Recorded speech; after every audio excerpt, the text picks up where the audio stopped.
सुप्रभात दर्शक बंधु आज अगस्ट 7 तारिख शुक्रवार चलतु नजर पकाइबा आज देश विदेश प्रमुख खबर गुड़िक किंतु ता पूर्व जदि आपण मैंने आम वीडियो को लाइक करना आम वीडियो को लाइक करे कमेंट निजर मतामत निश्चित जनातु। ओडिशा रे प्रबल वर्षा सारा राज्य को येलो अलर्ट जारी। राज्य में पुणी सक्रिय होइछि वर्षा अनेक जिले में लगाण वर्षा जारी रहितबा बेले पाणीपाग विभाग पक्षरु सारा ओडिशा पय सतर्कता जारी कराଯାଇଛି। आज सकाळ 8:30 पर्यंत केन्दुझर और मयूरभंज जिला पय येलो वार्निंग जारी होइछि। या सहित राज्यर अन्य 28 जिला को मध्य सतर्क रहिबाकू कुहाଯାଇଛି। राजधानी भुवनेश्वर में वर्षार प्रभाव सबठारु अधिक देखादेछि। सकाळ 5:30 सुधा सहर में 97.2 मिलीमीटर वर्षा रेकर्ड होइछि। अत्यधिक वर्षा जोगु मधुसूदन नगर नयापल्ली एयरपोर्ट जगमोहन नगर और लक्ष्मीसागर भली अंचल में पानी जमी जलबंदी स्थिति सृष्टि होइछि। मधुसूदन नगर में 107 मिलीमीटर वर्षा होइतबा बेले नयापल्ली और एयरपोर्ट रे 97.2 मिलीमीटर वर्षा होइछि। सेबरी जगमोहन नगर में 90.40 मिलीमीटर एवं लक्ष्मीसागर में 83.2 मिलीमीटर वर्षा रेकर्ड होइछि। प्रबल वर्षा दृष्टि तलिया अंचलर लोकंकु सतर्क रहिबा सह आवश्यक नथिले बाहर को न जिबाकू परामर्श दियाଯାଇଛି। मुंडुली रे पहुंचिला हीराकुद बन्या जल 6 लाख क्यूसेक अतिक्रम कला जल प्रवाह। हीराकुद जल भंडारू 22 गेट दे छड़ा जाउथबा बन्या जल वर्तमान महानदीर तळमुंड अंचल में पहुंची। यार प्रभाव रे कटकर मुंडुली ब्यारेज रे जल प्रवाह बढ़ी। तेबे मुंडुली रे बन्या जलर प्रवाह 6 लाख क्यूसेक अतिक्रम करी 6,23,975 क्यूसेक रे पहुंची। तेबे जल संपद विभाग आकलन अनुसार राति समय रे ताहा 6.5 लाख क्यूसेक पर्यंत बढ़ी पारे। तेबे आज सकाळ ठारू जल प्रवाह धीरे धीरे कमिबार संभावना थिबारु लोकंक पय सामान्य आश्वस्तिकर रहिछि। या सहित प्रशासन मध्य किछिटा आश्वस्त होइछि। बिजुली मारिबा पूर्वरु बाजिब सायरन प्रथमे 5टी जिल्लारू आरंभ हेबो प्रकल्प। बिजुली मारिबा पूर्वरु पंचायत रे बाजिबो सायरन लोकंकु करिबो अलर्ट। वज्राघात पूर्वरु लोकंकु सतर्क कराइबो और प्राण हानिरु मिलिबो रक्षा। राज्य रे आरंभ हेबो पायलट प्रकल्प। प्रथमे 5टी जिल्लारू एही प्रकल्प आरंभ हेबो। वज्रपात रे प्रति वर्ष 100 लोकंक जीवन जाउछि। रेकर्ड कहउछि वर्षकु 300 लोकंक जीवन वज्राघात रे जाउछि। राज्य सरकार बन्या और बात्या समय रे जीरो कैजुअलिटी मोड रे काम करथुबा बेले वज्राघात किंतु जीवन नेउछि। गाँ गहली रे चाष जमी रे काम करथुबा लोक एहार अधिक शिकार हेउथुबा बेले लोकंकु सतर्क करिबा पय एभली योजना करा जाउछि। बन्या प्रपीड़ितों पर सरकार बड़ घोषणा 22 जिला को 110 कोटी टंका सहायता।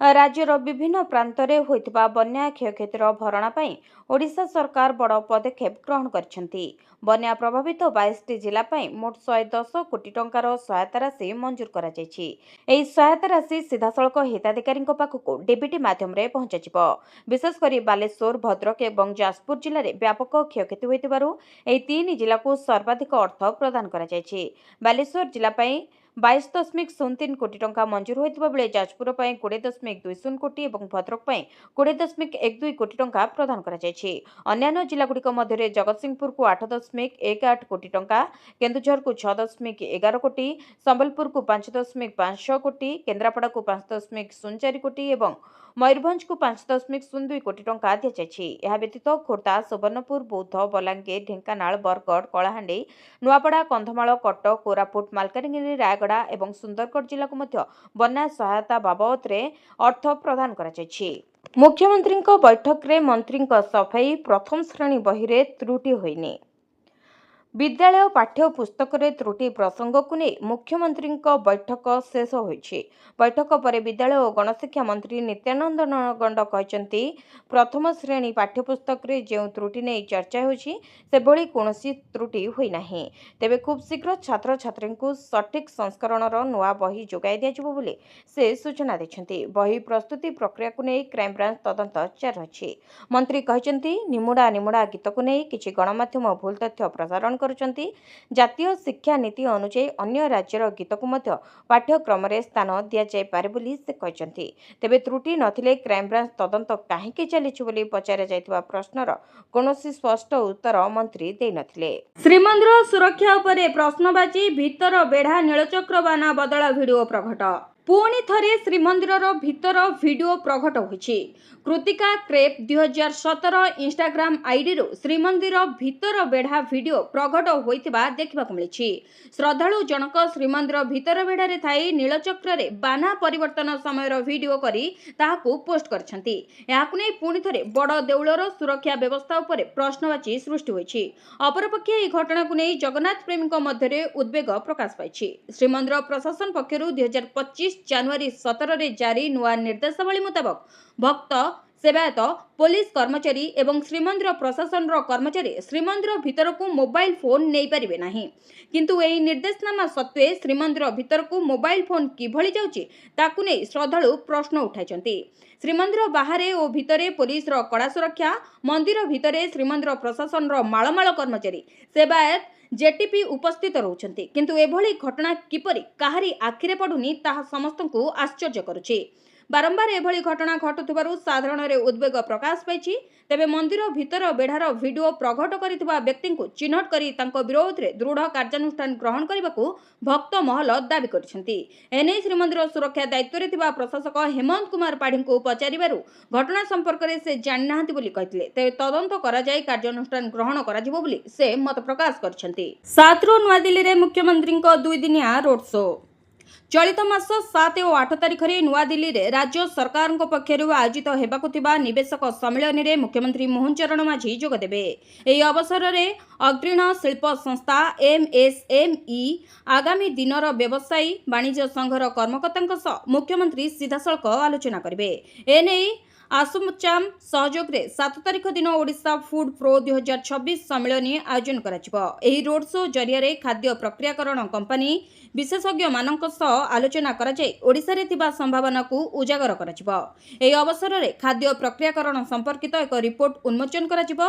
या सह इस्पात, केमिकल, बयन प्रसाधन, पेट्रोकेमिकल आदि क्षेत्र सह जड़ित उद्योगी तथा निवेशकों सह मुख्यमंत्री सीधासलख आलोचना करेंगे। 8 तारिख में ग्रेटर नोएडा रे एल्युमिनियम सह जड़ित शिल्प संस्थार प्रतिनिधि मानकु ने एक सम्मेलन आयोजन कराजिबो। एही सम्मेलन रे मुख्यमंत्री सह शिल्प मंत्री संपत चंद्र स्वाई एवं राज्य सरकार वरिष्ठ अधिकारी माने जोगदेवे। श्रम अधिकारी अकाउंट हैक करी करा जायछि नकली श्रम कार्ड, तुरंत कार्ड रद्द पई हेला नोटिस।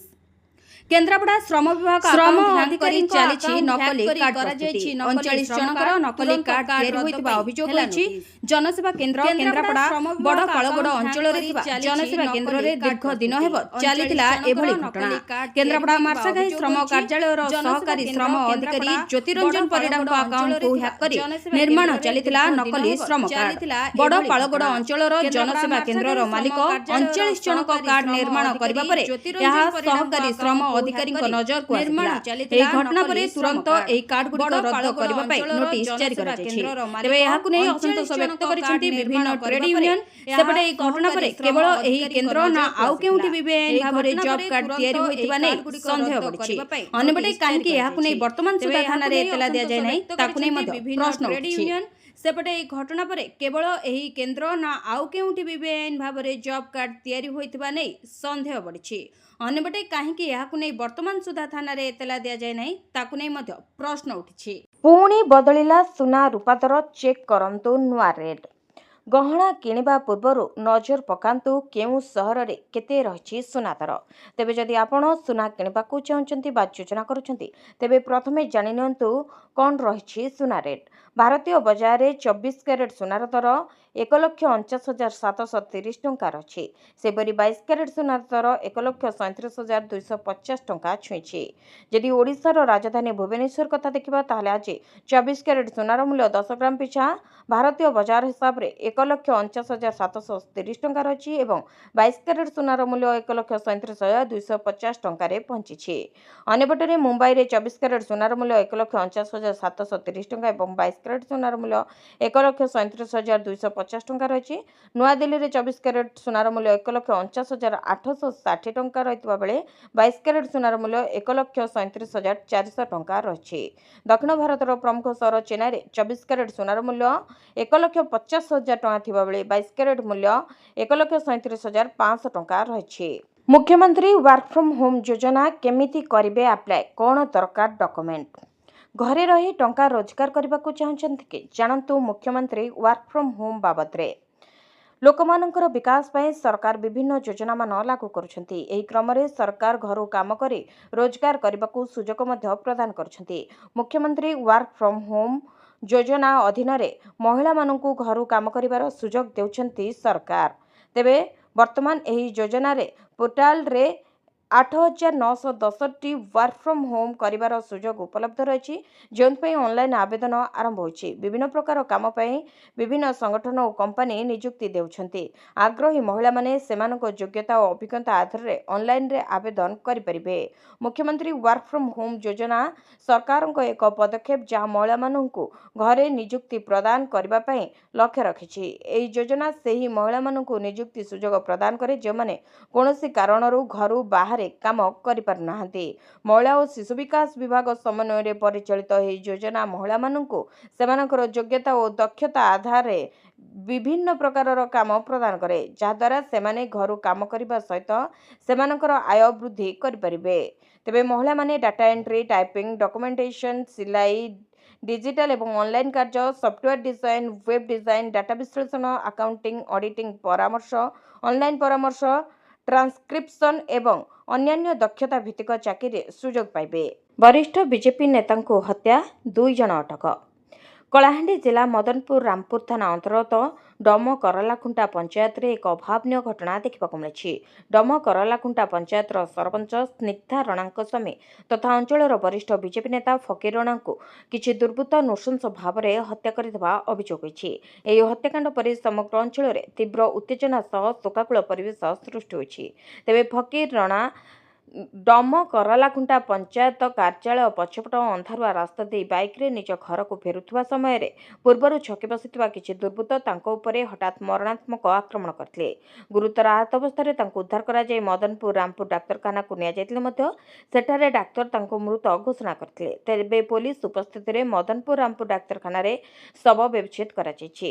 ତେବେ କେସିଙ୍ଗା ଏସ୍ଡିପିଓ ସନ୍ଦୀପ ମାଝୀଙ୍କ ତତ୍ତ୍ୱାବଧାନରେ ମଦନପୁର ରାମପୁର ପୋଲିସ ଏହି ଘଟଣାର ପୁଙ୍ଖାନୁପୁଙ୍ଖ ତଦନ୍ତ ଜାରି ରଖିଛି। ପ୍ରାଥମିକ ତଦନ୍ତ ଅନୁଯାୟୀ ପୋଲିସ 2 ଜଣ ସନ୍ଦିଗ୍ଧକୁ ଅଟକ ରଖି ପଚରାଉଚରା କରୁଥିବା ଜଣାପଡ଼ିଛି।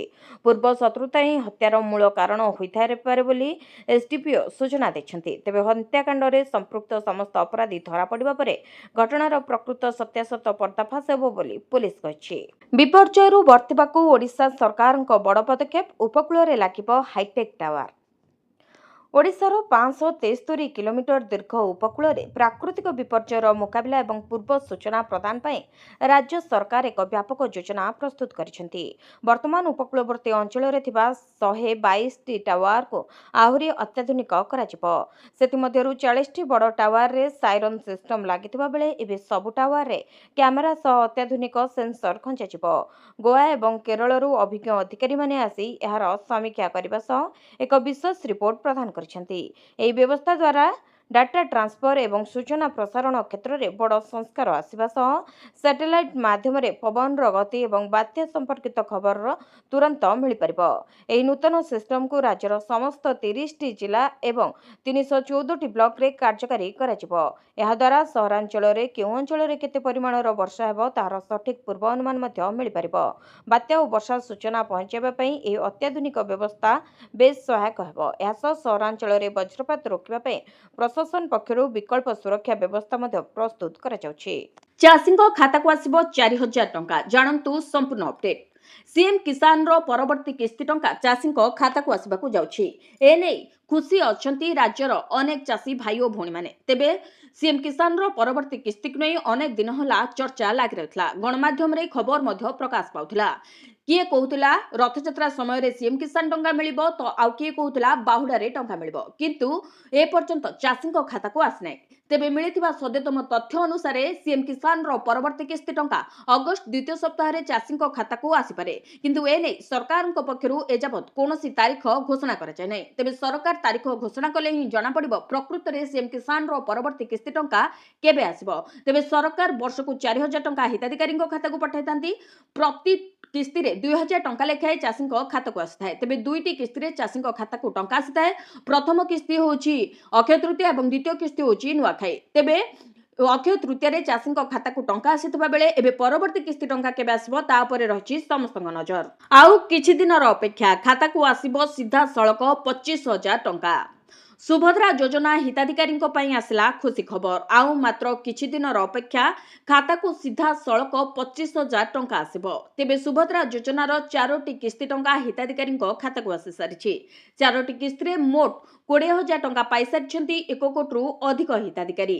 ଏବେ ପଞ୍ଚମ କିସ୍ତି ଟଙ୍କାକୁ ଅପେକ୍ଷା କରିଛନ୍ତି ହିତାଧିକାରୀ। ତେବେ ଏହାରି ମଧ୍ୟରେ ସରକାର ଘୋଷଣା କରିଥିଲେ ଯେ ଜୁଲାଇ 25 ତାରିଖ ସୁଦ୍ଧା ଯେଉଁମାନଙ୍କର ବାୟୋମେଟ୍ରିକ ହୋଇନି, ଇକେୱାଇସି ଅପଡେଟ୍ ହୋଇନି କିମ୍ବା ବ୍ୟାଙ୍କ ସହିତ ଆଧାର ଲିଙ୍କ ନାହିଁ, ସେମାନେ ଏସବୁ କାର୍ଯ୍ୟ କରିବା ପାଇଁ। ଯେଉଁମାନେ ଏସବୁ କାର୍ଯ୍ୟ ଜୁଲାଇ 25 ତାରିଖ ସୁଦ୍ଧା ସମାପ୍ତ କରିନାହାନ୍ତି, ହୁଏତ ସେମାନଙ୍କ ଖାତାକୁ ଟଙ୍କା ଆସିବାରେ ବିଳମ୍ବ ହୋଇପାରେ। କିନ୍ତୁ ଯେଉଁମାନେ ଏସବୁ କାର୍ଯ୍ୟ ସାରିଛନ୍ତି ସେମାନଙ୍କ ଖାତାକୁ ଅଗଷ୍ଟ 28 ତାରିଖ ଅର୍ଥାତ୍ ରାକ୍ଷୀ ପୂର୍ଣ୍ଣିମା ଦିନ ଟଙ୍କା ଆସିବ। ତେବେ ଯେଉଁମାନେ ପୂର୍ବରୁ ଟଙ୍କା ପାଇନାହାନ୍ତି ସେମାନଙ୍କୁ ସିଧାସଳଖ 25,000 ଟଙ୍କା ଦେବେ ସରକାର। ଏଥିସହିତ ଯେଉଁମାନେ ନୂଆ ଆବେଦନ କରିଛନ୍ତି ସେମାନଙ୍କୁ 5,000 ଟଙ୍କା ଏବଂ ଯେଉଁମାନେ ପୂର୍ବ କିସ୍ତି ପାଇସାରିଛନ୍ତି ସେମାନଙ୍କୁ ମଧ୍ୟ 5,000 ଟଙ୍କା ମିଳିବ ବୋଲି ସୂଚନା ରହିଛି।